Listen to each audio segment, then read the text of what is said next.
Hello, how are you all? I hope you're doing well. I regret to announce another casualty. Well, I'm predicting a casualty. Disney just doesn't learn. And it's wild because we just did Snow White. We just went through a whole thing with Snow White and they haven't learned. What am I talking about, you ask? Star Wars. They have just announced the new director of Star Wars, and I'm not going to say anything. I'm just going to allow you to watch this clip. First woman and the first person of color to direct a Star Wars film. It's set to be released in 2026. You can say that the force is strong with this one. Here's Sharmina Obaid-Chinoy. You know, I'm very thrilled about the project because I think what we are about to create is something very special. And we're in 2024 now. And I think it's about time that we had a woman come forward to shape the story in a galaxy far, far away. Yay, the future is female and apparently so is the galaxy. So that looks exciting and groundbreaking. Why is it that every feminist director or feminist actress that plays a female superhero or that has a feminist edge, why do they all think they're the first? They think they're the first. They think they're the most groundbreaking. You are not the first. We're all tired of it. You sound just like every other feminist that really dislikes men. We'll get more into that in a second because I have a little bit more from her. So Disney, it was reported in June that they lost about $900 million on their previous 8 studio releases. And a few of these releases were supposed to be huge, like the live action Little Mermaid. That was supposed to make a lot of money. That was a flop. And a lot of these flops have films that have these progressive ideological undertones, and people are tired of it. The general public is tired of it. And what did she say? In 2024, it's time to have a woman shape a story. I told you, they all think they're the first, that women have been shaping stories.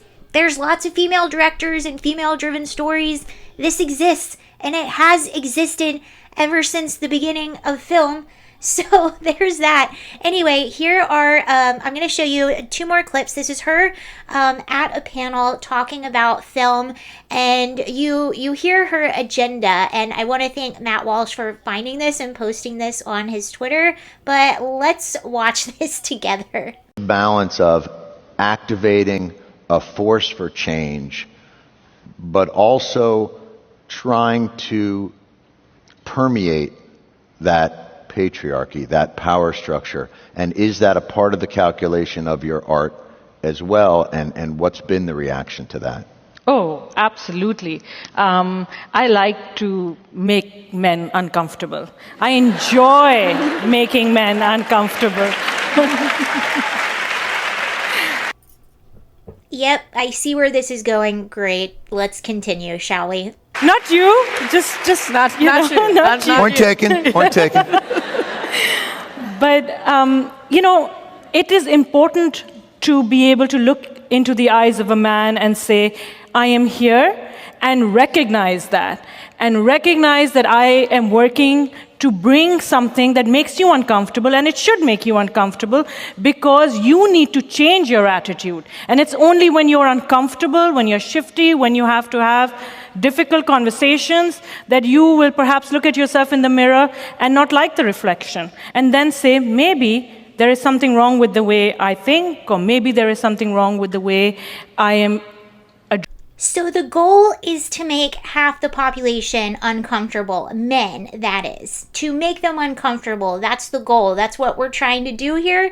And I would argue, I don't know, I know there's a lot of female Star Wars fans out there, but I would argue that a larger portion of male rather than female are diehard Star Wars fans, and those are the people that you want to make uncomfortable. I have a feeling that we have another flop on our future. And if you remember correctly as well, this wasn't even that long ago, just a few months ago, Disney got a bunch of backlash for Rachel Zegler. So she's the actress that was hired to play Snow White, and she went on to say that she actually didn't like the original Snow White film, that it scared her, and she didn't want to make it some horrible love story, and she wanted it to be all girl bossy, and Snow White wants to be a leader. We know how that worked out. It didn't work out very well at all. They had to do a lot of damage control with Rachel Ziegler and that film.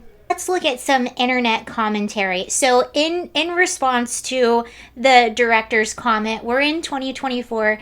It's about time we have a woman shape a story in a galaxy far, far away. So El Torpedo commented on that, and he said, so because it's the current year, it's time for a woman to take George Lucas's creation and shape it into what she wants. Maybe it's time for a woman to create something original and unique and build that into something people want to see. That would be an achievement.